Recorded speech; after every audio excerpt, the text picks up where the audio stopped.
اور یقیناً ان مقامات کو دیکھ کر ایمان تازہ ہوتا ہے، ایمان کی پاور بڑھ جاتی ہے، اور انسان وہاں جا کے جب زیارات کرتا ہے، غار ثور ہے، غار حرا ہے، دیگر زیارات ہیں، جب بندہ دیکھتا ہے تو پھر پتہ چلتا ہے کہ ہمارے پیارے نبی صلی اللہ علیہ وسلم نے ہماری خاطر کتنی مشقتیں برداشت کی۔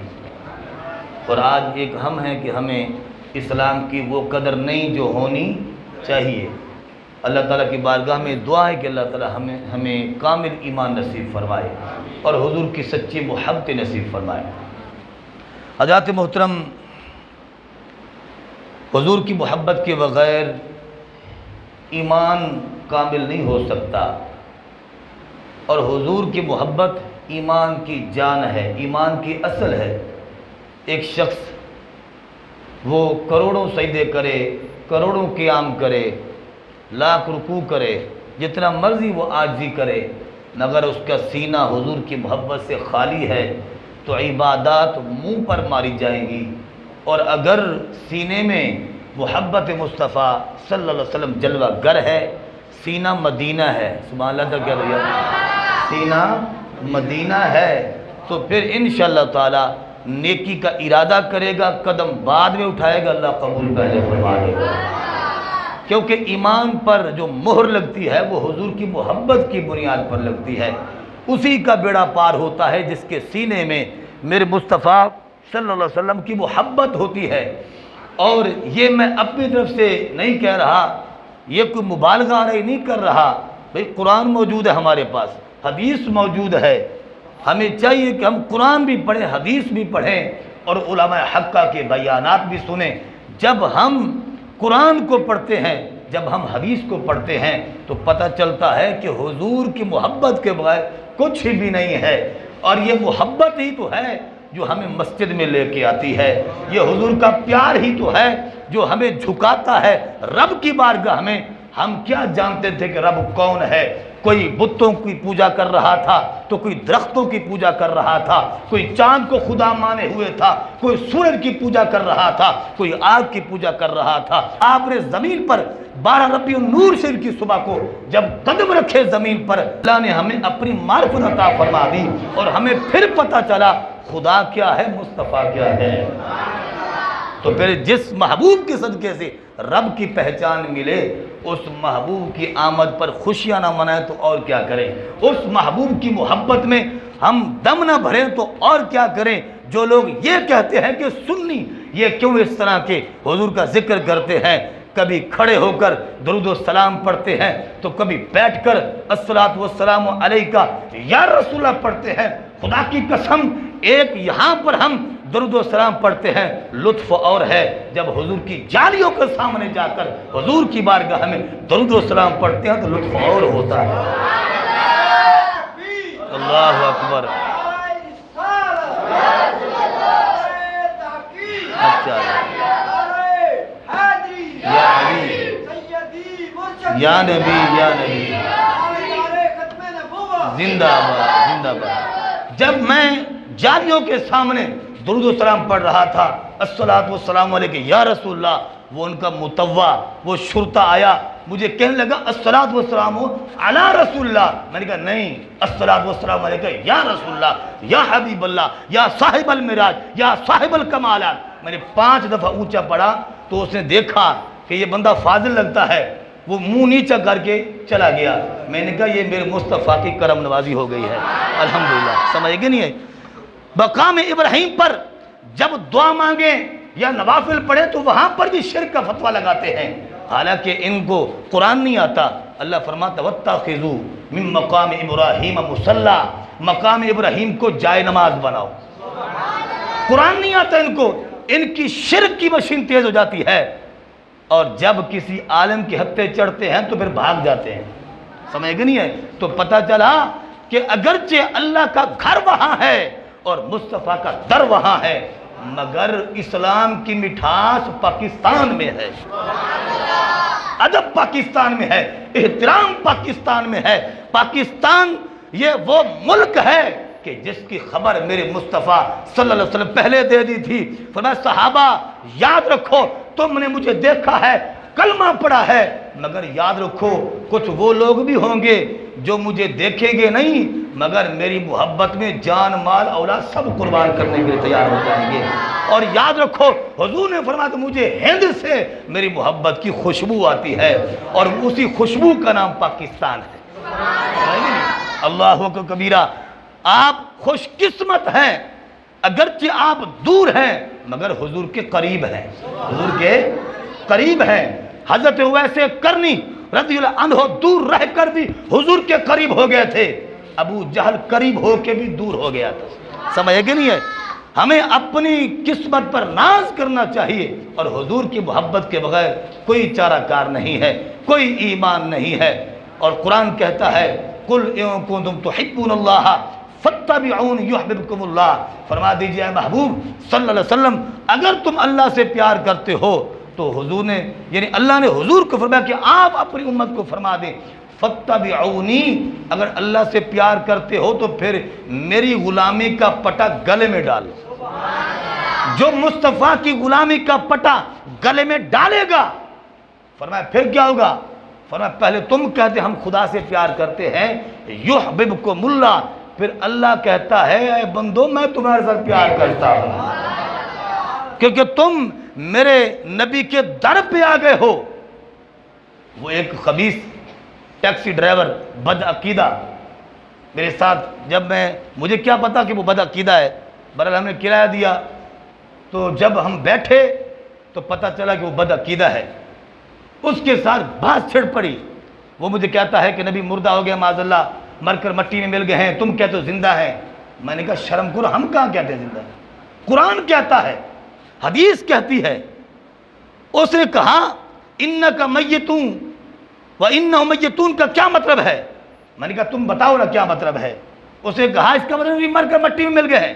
میں نے کہا حضور کو زہری وصال ہوا، ہماری آنکھوں سے زہری طور پر حضور جو ہے وہ آپ پردہ فرما چکے مگر حضور آج بھی روضہ پاک میں زندہ ہے. کہنے لگا وہ کیسے؟ میں نے کہا کہ وہ ایسے کہ خود حضور نے فرمایا کہ ان اللہ حرم علی الارض ان تأکل اجساد الانبیاء، کہ اللہ نے زمین پر حرام کر دیا ہے کہ انبیاء کے جسموں کو کھائے. کہتا ٹھیک ہے. میں نے کہا آگے پڑھا ہے؟ کہتا کیا ہے آگے؟ میں نے کہا فنبی اللہ حی، اللہ کا نبی زندہ ہوتا ہے. میں نے کہا خود مصطفیٰ فرما رہے ہیں، میں اپنی بات کروں تم مانو یا نہ مانو، مگر جو تم ایتیں پڑھ کر فٹ کر رہے ہو ان ایتوں کا یہ مطلب ہی نہیں. اگر میں نے کہا تم نے وہ ایت پڑھی ہے اور میں تمہیں ایک ایت پڑھ کے سناتا ہوں پھر تم اس کا کیا مطلب نکالو. کہتا ہے وہ کون سی ایت؟ میں نے کہا قل انما انا بشر مثلکم. قرآن کہتا ہے اللہ نے فرمایا حضور کو کہ اے نبی علیہ السلام آپ فرما دیں کہ میں تمہاری مثل بشر ہوں. اب اس ایت کا تم کیا مطلب نکالو گے کہ آپ اور حضور برابر ہیں؟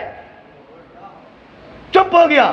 میں نے کہا شرم کرو، کچھ باتیں وہ ہوتی ہیں کہ جو نبیوں کے ساتھ خاص ہوتی ہے، امتی کبھی نبی کی برابری نہیں کر سکتا.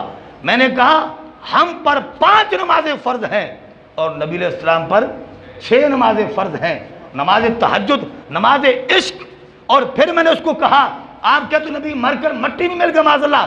میں نے کہا شرم کر، عام مسلمان مر جائے تو اس کی بیوی عدت گزارنے کے بعد کسی اور مسلمان سے نکاح کر سکتی ہے، مگر نبی کی ازواج مطہرات کی یہ شان ہے حضور کے وصال کے بعد ان کے لیے جائز نہیں ہے کہ کسی مسلمان سے نکاح کرے. کیوں؟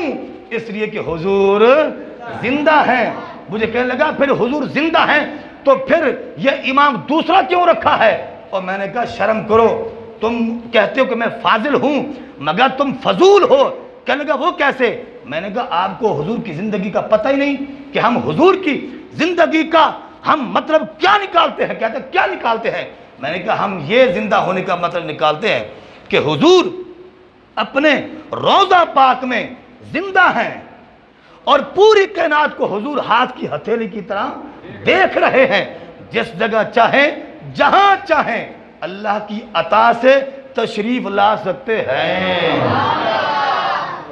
تو لاجواب ہو گیا. سمجھے گی نہیں؟ فَبُهِتَ الَّذِي کفر، کافر مبہوت ہو گیا، گمراہ مبہوت ہو گیا، لاجواب ہو گیا۔ مجھے کہنا چلو یہ ٹاپک چھوڑتے ہیں، ہم کوئی اور ٹاپک لیتے ہیں۔ میں نے کہا نہیں، پہلے اس بات کو کلیئر کرو پھر آگے بھاگنے دوں گا۔ یہ ان کا طریقہ واردات ہے، جس بات میں پھنس جاتے ہیں تو اس کو چھوڑ دیتے ہیں پھر آگے۔ میں نے کہا نہیں، پہلے حضور کی زندگی کی بات کرو، اس کے بعد اگلا ٹاپک چھیڑیں گے۔ تو اتنے میں جو ہے ہمارا وہ ابراہیم خلیل روڈ آ گیا، تو اس نے جان چھڑانے کے لیے مجھے کہا آپ میرا نمبر لے لیں تو انشاءاللہ میں آپ کو اس کا جواب دوں گا۔ میں نے کہا میں آپ کا نمبر کیا، میں آپ میرا نمبر لے لیں، مجھے اس کا جواب چاہیے۔ حضور نے فرمایا فنبی اللہ حی، اللہ کا نبی زندہ ہوتا ہے، تم کہتے ہو نبی مردہ ہوتا ہے۔ میں نے کہا شرم کرو، قرآن کہتا ہے شہید زندہ ہے۔ فرمایا شہید وہ ہے کہ جس کو حضور کے صدقے سے شہادت ملی ہے۔ اگر حضور کا امتی زندہ ہے تو حضور امام الانبیاء کیوں زندہ نہیں ہے؟ تو میں نے جب اس سے یہ باتیں کی، اللہ کے فضل سے اللہ نے فتح دی اور اس کو میں نے اچھے سے گرفت کیا تو بالکل لاجواب ہو گیا۔ تو اللہ کا فضل ہے، آپ کا عقیدہ وہ عقیدہ ہے جو ڈنکے کی چوٹ پر بیان کرنے والا عقیدہ ہے۔ ہم مدینہ شریف میں کھڑے ہوں، ہم مکہ شریف میں کھڑے ہوں، ہم پاکستان میں ہوں، ہم عرب و عجم میں جہاں بھی کھڑے ہوں، ہمارا سر شرم سے جھکتا نہیں ہے۔ اللہ نے ہمیں ایسا عقیدہ دیا ہے جو دودھ کی طرح صاف بھی ہے اور پاک بھی ہے۔ حضرات محترم، حضور کی محبت کی بات ہے، یہ جذبے اور بھی بڑی میری باتیں ہوئی ہیں، اور بھی بڑی عربیوں سے آدھا گھنٹہ میری باتیں ہوئی ہیں الحمدللہ اللہ کے فضل سے، مگر سارے بیان میں سارا آپ کو کیا سناؤں، کبھی کبھی پھر ناراض نہیں ہو گئے نے، ذرا بلند کہہ دو سبحان اللہ۔ حضرات محترم، حضور کی محبت کیا بات ہے، جو عشق نبی کے جلووں کو سینے میں بسایا کرتے ہیں، جو عشق نبی کے جلووں کو سینے میں بسایا کرتے ہیں، اللہ کی رحمت کے بادل ان لوگوں پہ سایہ کرتے ہیں۔ پر جو حضور کی محبت والے ہیں، رب کی رحمت ان پر برستی ہے، رب کی رحمت کے بادل ان پر سایہ فگن ہوتے ہیں۔ ہاں، وہ لوگ خدا شاہد قسمت کے سکندر ہیں جو سرور عالم کا میلاد مناتے ہیں اور محبوب کی محفل کو محبوب سجاتے ہیں۔ وہ اور لوگ ہیں کہ جب حضور کی آمد کا تذکرہ ہو تو ان کے چہروں پر 12 بجے ہوتے ہیں، اور ان کے نزدیک 12 ربیع النور شریف کی کوئی ویلیو نہیں، کوئی حیثیت نہیں۔ پوچھا جائے تو سوائے اس بات کے اور کوئی بات نہیں ہے کہ اس ڈیٹ کو غم منانا چاہیے، حضور کا وصال ہوا۔ میں نے کہا جمہور کے قول کے مطابق آپ کا وصال مبارک 9 ربیع الاول کو ہے۔ کس کو؟ یہ بھی ٹاپک وہاں چھڑا تھا۔ میں نے کہا 9 ربیع الاول کو جمہور کے قول کے مطابق 9 ربیع النور شریف کو آپ کا وصال پاک ہے، اور 12 کو آپ کی ولادت مبارک ہے۔ لیکن اگر چلیں مان بھی لیں ان کی بات کہ پیدائش بھی اسی دن میں ہے، وصال بھی، اگر مان بھی لیں، مجھے بتائیں غم 3 دن ہوتا ہے یا قیامت تک ہوتا ہے؟ اگر کوئی دنیا سے پردہ کر جائے تو غم کتنے دن ہوتا ہے؟ سوگ بولیے یار، کتنے دن ہوتا ہے حدیث پاک کے مطابق؟ کہ سوگ 3 دن ہوتا ہے، مگر بیوی کے لیے یہ ہے کہ وہ 4 مہینے 10 دن عدت گزارے گی۔ بیوی کے لیے سوگ صرف 4 مہینے 10 دن ہے، مگر اس کے بعد پھر وہ بھی آزاد ہو جاتی ہے۔ عام لوگوں کے لیے، عام رشتہ داروں کے لیے 3 دن صرف سوگ ہے، ہر سال تو سوگ نہیں ہے۔ خوشی پہلے پیدائش کی منانی چاہیے یا غم وصال کا کرنا چاہیے؟